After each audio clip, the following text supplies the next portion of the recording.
สวัสดีทุกคนมื่อนี้เอาพาทุกคนมาเบิ่งน้ำตกค่อนประเพียงเลยทุกคนเด้ออันนี้คือเป็นน้ำตกที่บ้าเพิ่นมาหอบหน่อยเนาะ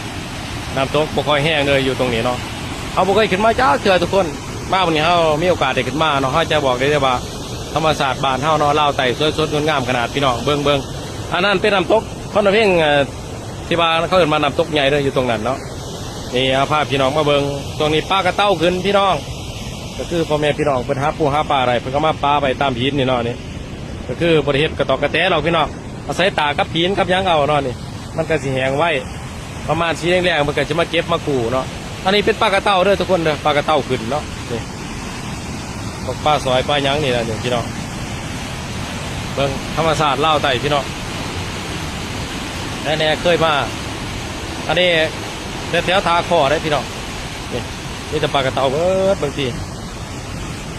ปลากระเต้าอยู่แถวนี่ราคาถึกๆนะพี่น้องเด้อกับบอลเนาะพอแม็กมาสอบถามเมื่อกี้โลนึงแค่ประมาณ80,000เองเนาะพี่น้องเนาะ